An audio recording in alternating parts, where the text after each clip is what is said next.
One of the things that people need to do and really don't want to do quite often in a divorce is hiring an attorney. A multitude of reasons. There's a trust factor there. Is the attorney really going to be working for them and not overcharging them? Is the attorney going to make things worse, not better? And people even avoid getting attorney advice just to get attorney advice. They think it's being disloyal to their spouse to get attorney advice. That's crazy. Everybody needs attorney advice.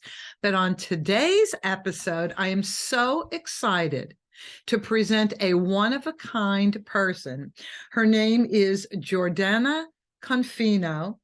She is a professional coach, a law school assistant dean, an adjunct professor at Fordham Law School, and she has this course called Positive Lawyering. Jordana, first of all, welcome and thank you for being who you are. Oh, thank you for having me. I am so thrilled to be here. And I will note that you left one thing out of my bio, which is that I am a recovering lawyer.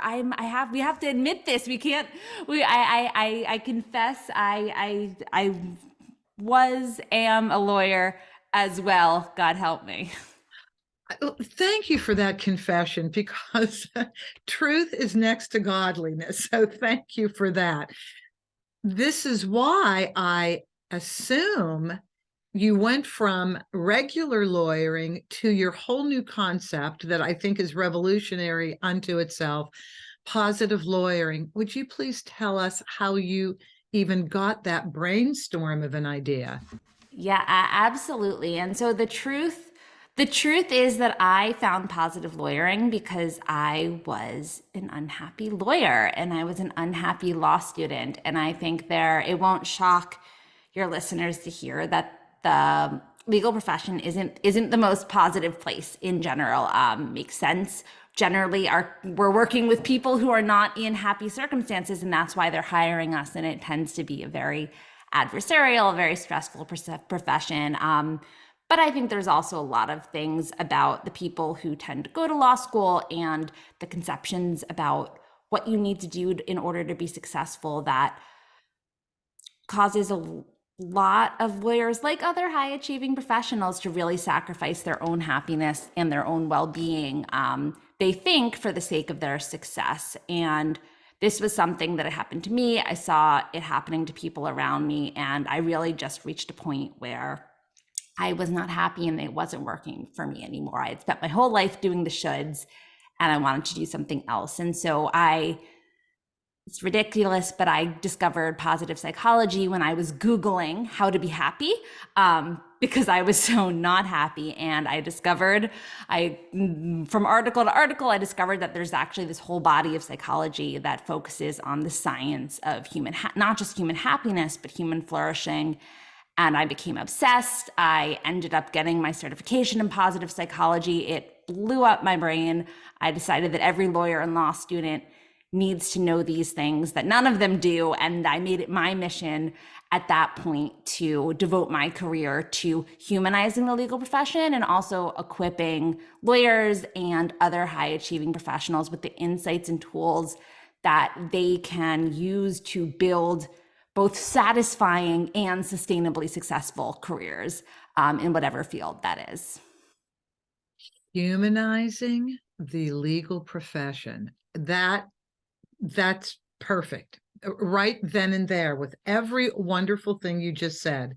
Let's talk about that a second, because it's a different language lawyers speak. I don't care what area of law you work in. It is a different language, and people tend to even talk in acronyms. So it's a different language. It's a different outlook on solving problems, I think. What are the steps in humanizing? What do traditional lawyers have to do to get over to the other side, the human side? Absolutely. And I'm glad you asked that, because this is actually really good, a really good practice for anyone, because lawyers are basically regular humans on steroids when it comes to the negativity bias, which we're all born with. So, evolutionarily speaking, in order to survive, we had to be more able to hone in on the negative things because that would keep us alive. If there's a lion lurking out there, we want to spot it. And if there's a chance that stick on the ground could be a snake, we want to run in the other direction so we don't die. And so we're all, wired to focus on the negative. But this is really intensified in legal training because law school is literally a 3-year crash course in what we call issue spotting, which is, scouring a fact pattern and identifying every possible flaw and fault and anticipating every negative eventuality that could possibly go wrong so that we can safeguard our clients' interests. But the problem is that when we're continuously thinking in this way and training ourselves to think of this way even more, we build these neural connections in our brain that wire our brain to always be looking for flaws and faults. And what happens is that spills out over and impacts the way that we view ourselves and our lives outside the classroom, how we, look at our friends and loved ones. And that's a quick recipe for depression, anxiety, and social isolation. So that's just one thing. And then another thing is just, the adversarial nature of the profession. Again, this is something that people always say, how can law possibly be more stressful than medicine? Because the statistics in terms of anxiety and depression are actually quite higher in law than in medicine. And when I say is, well, when a doctor goes in for surgery, they're not sending another doctor in to try to kill the patient. Like, everyone's on the same team. And in law, it's actually like adversity is literally the name of the game. And they're that zero-sum, win it at all cost mentality, again, is not a way to make friends and influence people outside of the courtroom or inside it, depending on the scenario. So when my clients call me and say, Judy, I did call these lawyers, but I have no idea what they were talking about. They can't answer a simple question, yes or no. What does this mean? And you just explained it. They go through this series of every possibility that could possibly go wrong. A fact pattern is cool, though. And if you haven't, for those who have done nothing in law ever, I love a good fact pattern.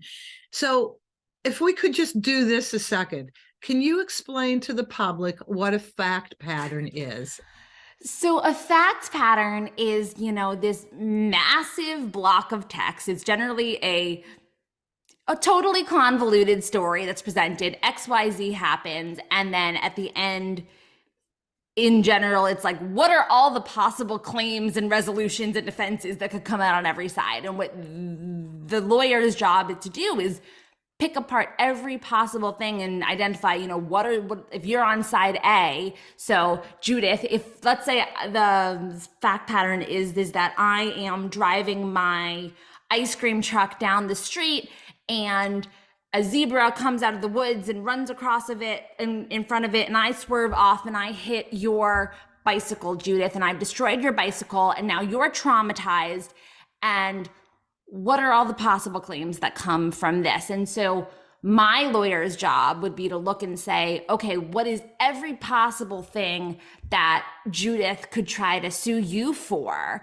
And what are the possible defenses about that? How can we get around those things? And also, while we're at it, what can we possibly sue Judith for? How is this possibly her help? Like, what cross claims can we be here? Like, what is every advantage that we can get here? That's what the lawyer, we want to zealously represent our client and see what the situation is there. Of course, there is ethics is part of your legal training too, and so that's something that is really it's a foundational element of legal education. And I think that there's a lot of lawyers out there that get short shrift because, one of the things that contributes to the lawyer mental health crisis, and there is a lawyer mental health crisis, is this fact that everyone hates us and everyone thinks that we're terrible and out to get them and that we have no morals. And it's not true for everyone. It's certainly, true for some, but I would say that there are some evil doctors and librarians and firefighters out there too. And so, I agree. Yep. but it does create more of, in our hyper rushed and stressful world, it always requires effort and intentionality to be kind and to be thoughtful and to be compassionate and to be ethical. And I think that given the nature of the profession, lawyers have an even steeper battle and a bigger hurdle in order to remember and take the time and the effort to do all of those things in the context of a profession that's kind of setting them up to not. Okay, so in your fact pattern, since it was my bicycle Yes. that was demolished, I'm going to look for who owns the zebra. I'm going back to the owner of the zebra. And if the zebra acted alone, I want to know what kind of resources the zebra has to pay me. So that's excellent. Excellent. Excellent. And I don't know, do you The remember? zebra always has resources, by the way. Thank you for saying that. I always felt that. Deep pockets in those zebras. Well, the zebra obviously was having a great day of it because it was out and about on its own. And do you remember that show, Ally McBeal, a million years ago? Of course. Who Calissa Flockhart married Harrison Ford. They just got divorced, by the way. It's a goodness. It was a huge divorce. I haven't done anything about it on this podcast, but I just read about it. So you brought up so many great things about what it's like to be a lawyer, why people meet the lawyer that they meet when they are in need of legal advice. And I do have a soft spot for lawyers, the good lawyers, the ethical lawyers. And there really are those who simply want to help in family law. And I thought personal injury was the worst kind of situation, but family law is like at the top of the biggest hurt. Yeah. And the biggest emotional experience. I think family law. So I think family law lawyers come in two camps: those who actually care, and those who look at your emotions and the fact that you're unhinged as their college fund for their kids. And that's exactly what happens. So this is a shout out to those listening. If you can please address the emotions of divorce and go through what I call the emotional divorce first, before you start filing, you will hire the right lawyer for you. Don't you think, Jordana, energy attracts energy? Oh, absolutely. Yeah. So even picking your lawyer, if you want to hurt your spouse, you'll find somebody who's into hurting. But if you don't, you should find someone who's a little bit more collaborative. And fortunately, lawyers are categorized that way. So Jordana, when you teach positive lawyering, would you please give us some aspects of that class? What do you teach them? Absolutely. And so maybe just taking a step back, positive psychology. So positive psychology is actually a very new, relatively new area of psychology. It was born in the very early 90s. And so traditionally before that, psychology always revolved around a disease model. So you were diagnosing and treating mental illness. And in the early 1990s, Marty Seligman, who at the time was the president of the American Psychological Association, said that we need to move beyond that. And rather than just focusing on what goes wrong in mental health, we should also be focusing on what gives rise to optimal human functioning or human flourishing. And so rather than just focusing on how can we bring people from -10, so anxious, depressed, to 0, neutral, what is it that enables some people to go from 0 to 5 or from 0 to 10? And so that's what positive psychology explores. And so what it does is it explores the science under all of these things. So first, if you could say, why should we care? It looks at the relationship between personal well-being, happiness, flourishing, those types of things, and performance and professional success and physical health, because there's actually a strong connection. And so I'm thinking back to my type A plus, raging overachiever, perfectionist, law school self, I wouldn't have gone to a positive psychology workshop to figure out how to be happy. I didn't care if I was happy. I just wanted to be successful, I thought at the time. And I thought I knew what successful meant. I didn't. But if someone had told me the truth, and this is what I tell my students now, even if you don't care about being happy in its own right, which by the way, again, you should, this is actually going to turbocharge your professional performance, your endurance, and set you up to have real sustainable success. And so that's one part of positive psychology. The other part is looking at, okay, so you're telling me that my well-being is important, it's worth cultivating. What are the foundational elements? And so there's this model they've created. It's called the PERMA model of positive psychology. Some people add a V and call it the PERMA V model. And basically what it identifies are the 6 foundational elements. And so one is positive emotions. That's the P. The E is engagement. R for relationships. And importantly, that is not just romantic ones. It's any relationships. M for meaning.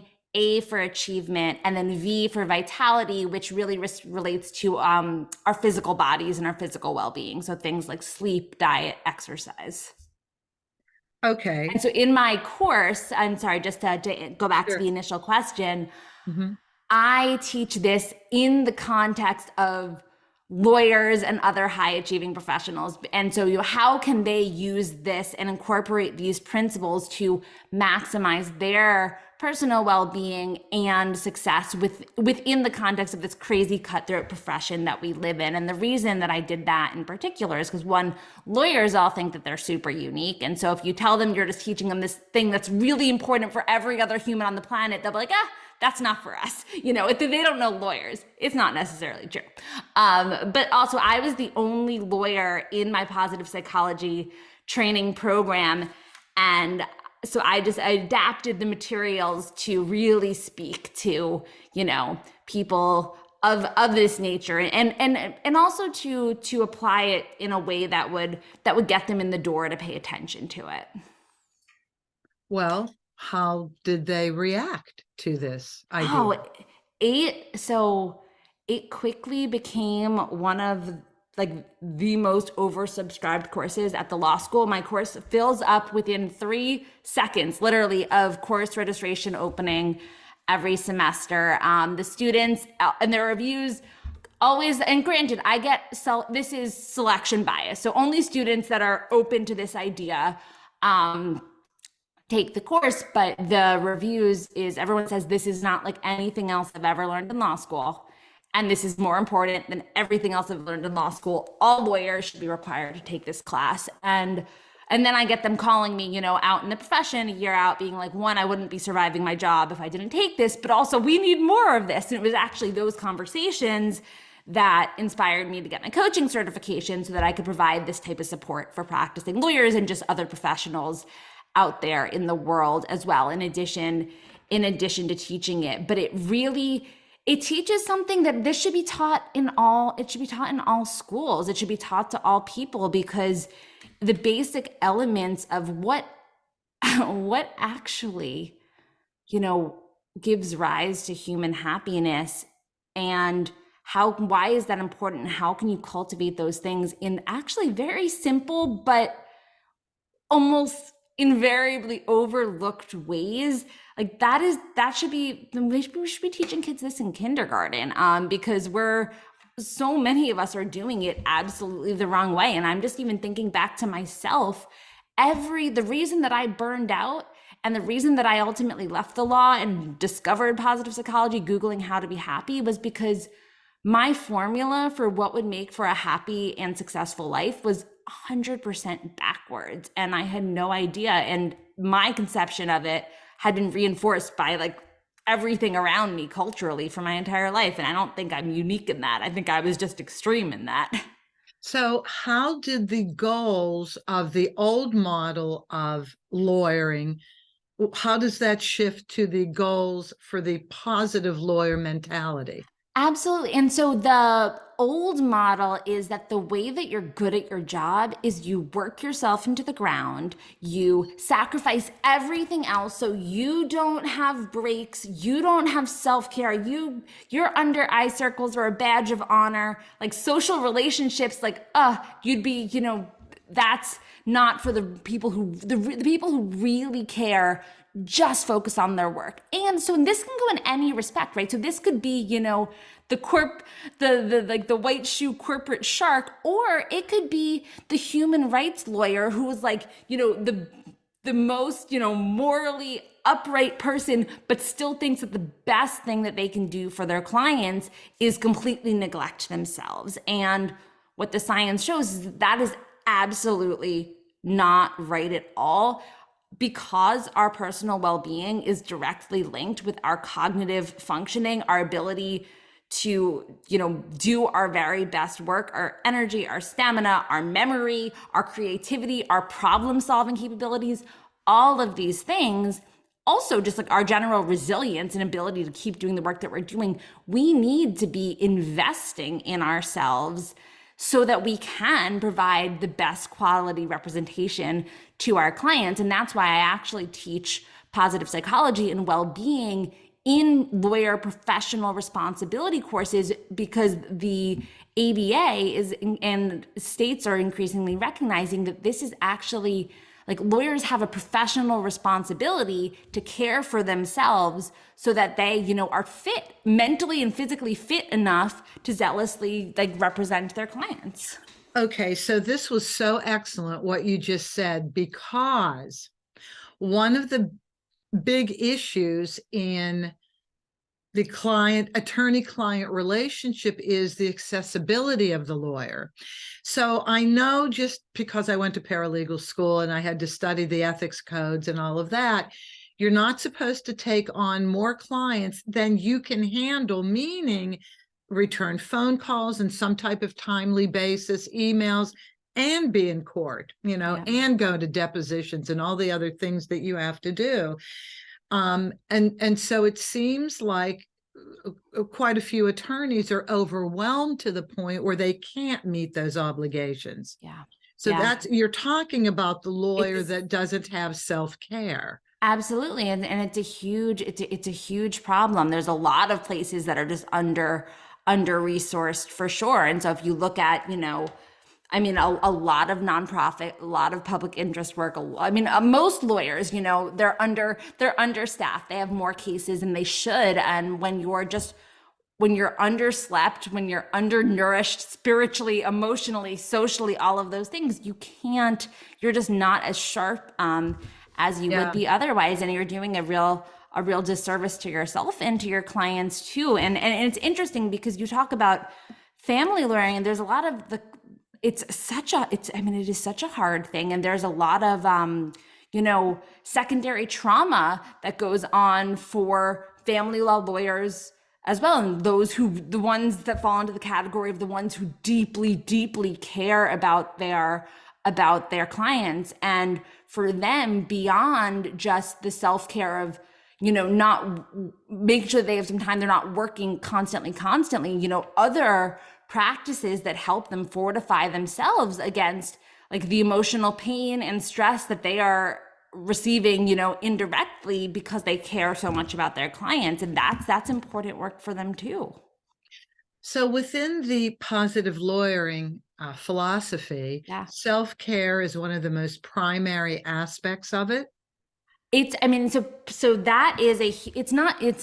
That is the very primary aspect of it. And self-care in a broader sense. So looking at those 6 elements and how can you cultivate them? How can you build rich relationships within your own life? How can you cultivate positive emotions throughout your... How can you cultivate positive emotions when you're dealing with negative situations? How do you do that? So I think that's a great question. And I like the question because it helps me kind of dispel one of the biggest criticisms of positive psychology. And so people often hear it and they're like, oh, well, that's just toxic positivity. Are you just telling me everything's great? I'm supposed to just ignore all of the negative things and pretend that everything's perfect? No, absolutely not. One of the most important things for well-being is, recognizing and honoring your pain and negative feelings. Like, we can't just pretend that bad things aren't happening, but experiencing negative emotions and experiencing positive emotions are not mutually exclusive. And there are different ways that you can impact your overall level of well-being. One is by reducing the negative, and of course we want to do that in every way that we can, but another way is by increasing the positive. And so looking for like and so they call it there's a positivity ratio. They say that you need 3, because bad, evolutionarily is stronger than good. You need 3, positive experiences of positive emotions to outweigh 1 negative one. So I like to think of it as like feathers and pebbles on a scale. You need a lot of little feathers so that you can outweigh, the bigger things. In the case of a divorce, you've got a big boulder there on the other side. And so how can you cultivate the positive? And so there's lots of different things that you can do. But one that I do with lawyers, but again, it's been statistically shown to be so helpful for all humans, is so cultivating gratitude. And a very simple way to do this is, so there's this famous study, the 3 good things intervention. And so basically writing down every day, you write down 3 good things that happened in the past 24 hours, or 3 things that you're grateful for. And Marty Seligman, who is the founder of positive psychology, he had, in this landmark study, he had participants do this every day for 1 week. And then he followed them for the next 6 months. And what they found was that depression dropped dramatically and happiness increased substantially. And the crazy part was that this endured over the next 6 months following this week-long intervention. And what they found is that it's not that writing down 3 good things, and it could be anything from as big as like, I won the lottery, to the sun is beautiful today, or my coffee was really nice, or someone smiled at me. It can be very little things. What it does is it rewires your brain. It gets you in the habit of looking for the positive things, whereas we're always so hyper-focused on the negative, and that counteracts that negativity bias. And so you actually find yourself in your day, if you do it for a few days, it's wild. You'll notice yourself like looking around being like, oh, I know that I'm gonna have to write down my 3 good things later. Like, what positive things could I put on it? And you're actually, because what we focus on becomes our reality. We miss, the vast majority of things that are happening around us because we're not focused on them.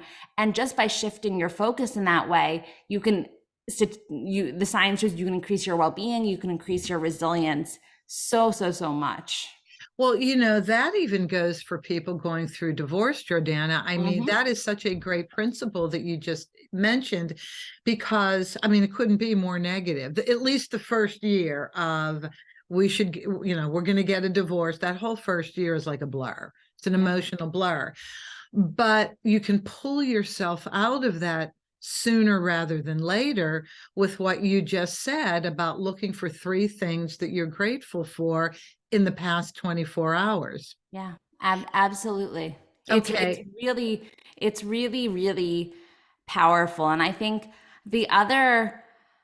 another thing that I would just kind of put in a plug for, and I think is, this is a big focus of my class. And so the third foundational element of the PERMA model, which is relationships. And so obviously you might think like, oh, well, so we don't want to focus on that here because it's the relationship that's the problem here. But this is particularly relevant now. We're recording this in February, which, in addition to having Valentine's Day, it's also Heart Health Awareness Month. And there is so much research that shows how critical our relationships and social support are. And this doesn't have to be romantic. It can be any type of intimate, social support relationship, platonic, family, otherwise, for our mental and emotional well-being, but also for our physical health and even our longevity. And what I love in positive psychology is that there's this body of research done by this woman named Barbara Fredrickson, and what she focuses on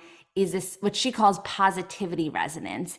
And what she describes that as those fleeting moments where 2 people experience a mutual surge of warmth or joy or affection that causes them to have an an experience of oneness. And what she says is that it's these micro moments of positive connection that ultimately give rise to the intimacy and connection that leads to love. And again, platonic love, romantic love, whatever.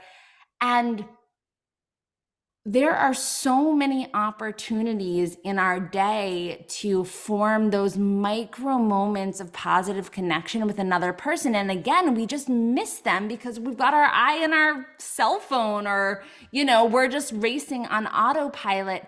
And even just trying to connect more, and the science is crazy here. What it shows is that, and this is especially important for people going through divorce, is that the stress buffering properties of these micro moments of positive connection are tremendous and can actually cancel out the negative effects that stress have on our bodies and even dramatically increase our lifespan. And so the way that this works, because I'm used to dealing with skeptical lawyers and they're like, I don't buy it, is that, every time that we connect with another person, our brains are flooded with oxytocin, which reduces our anxiety. It increases our ability to focus, but it also reduces the level of cortisol, which helps our blood pressure and our heart rate go back to baseline more quickly, which then, takes away from the long-lasting negative effects. And it's crazy. Studies show that, people who experience high levels of high stress experiences in their life, if they're over the age of 50, they're more likely to die in the next 7 years. But that effect is eliminated for people who rate themselves as having high levels of social support. And so if we can cultivate these micro moments of connection, not only will we be happier, which is very important, but we'll actually be more resilient as you go through this extremely difficult, challenging, stressful experience. Do you just coach professionals in their profession, or do you coach the general public? Oh no, I coach. So I say high achieving professionals, but the people that I are really in my sweet spot are high achieving people who are sick of living lives of shoulds and ready to enjoy real satisfaction, meaning, and connection in their lives. And so I like to say, realize their authentic vision of success, because so many people, and this was me, spent their whole lives trying to do all the right things so that one day they would be happy. And then, what happened for me is I realized I'm chasing this elusive place in the future. And the truth is that if you keep thinking, I just need to do X, Y, and Z so that I can be happy tomorrow's never going to arrive. There's only now, and it's time to do it now. And so, any people who are really ready to start living life on their own terms, and have greater happiness, connection, those are the type of people that I'm excited to help. Well, you seem to be the living example of that. Without a doubt, you have lots of positive energy coming out of you.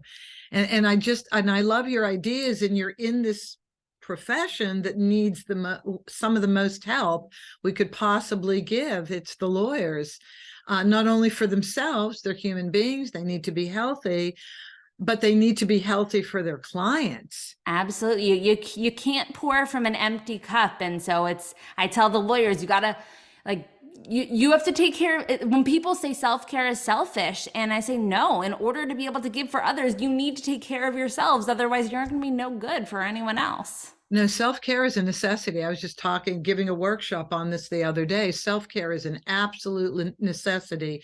It is not a luxury. It really is not. Jordana, wait, there was one more thing. It was about lawyers. I wanted you to give a tip for lawyers. Okay.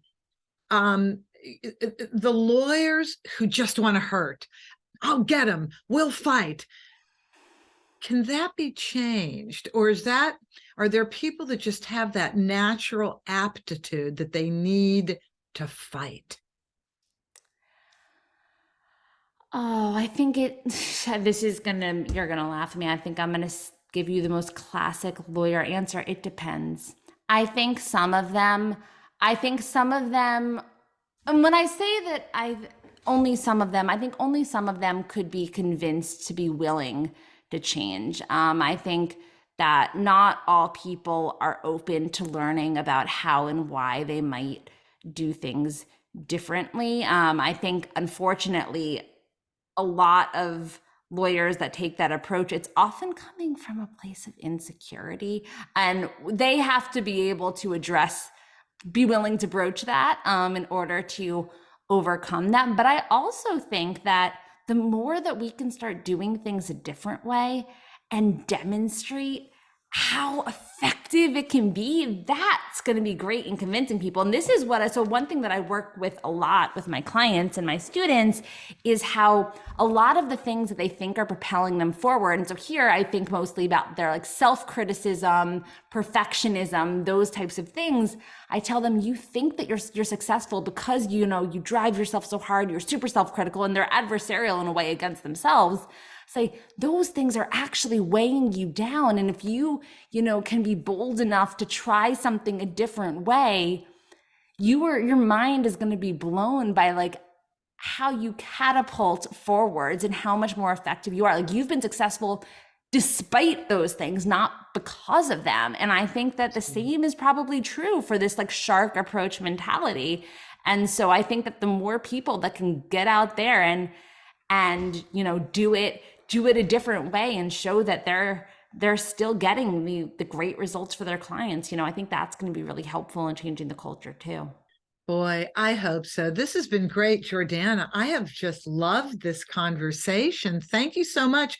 Thank you for being the unique individual who you are, Oh, because very unique. Very I unique. mean, you too, and this was so much fun. I'm really, yeah, privileged to be able to spend this time with you today. Well, ditto and touche on that. So we are going to have your information in the show notes, but for those people who like to scribble down some type of contact information listening to this, best way to contact you.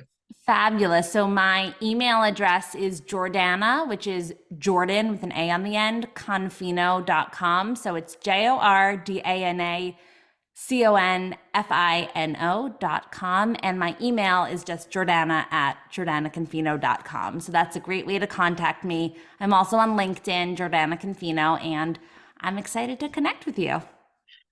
Thank you. I just really appreciate this. Yeah, this was a good conversation. And thank all of you for listening, as always. If you have any comments, you can go through my website, theamicableddivorceexpert.com. If you have any show ideas, I'm always interested in listening. And as always, have an amicable day.